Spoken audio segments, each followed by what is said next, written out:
I was working in a tutoring center in Bellevue, Washington. I was teaching somebody AP chemistry, and it was a 15, 16-year old. And he had this really fancy periodic table that showed, among other things, properties of each of the elements and how rare they were. I was going to show him that right now is a really good opportunity to buy platinum. At the time, gold was double what platinum was. It's usually the other way around. Now it's even worse. Gold is three times platinum. I still recommend platinum, but I was going to show my student that they were equally rare and how platinum is so much cheaper.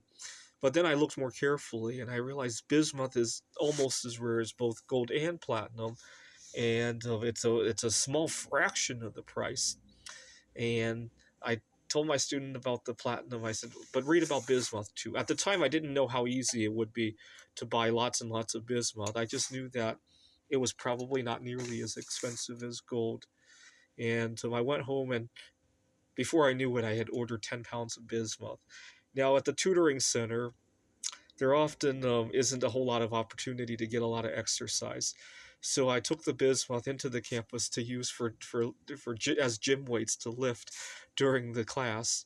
My student thought it was platinum because the day before I had been bragging about platinum. He says, are you serious? That's like $1 million of platinum right there. I told him, it's bismuth. Didn't we talk about that the other day? And he laughed at me. He didn't think I was serious about buying the bismuth. I told him, this is 10 pounds right here.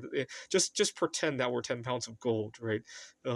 And even if it were, I straight up told him, even if it were, I'd still show up to teach you today because I love what I do.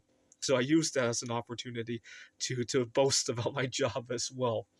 And then before I knew it, I started making crystals and all that. And it all started because my student decided to bring his fancy periodic table.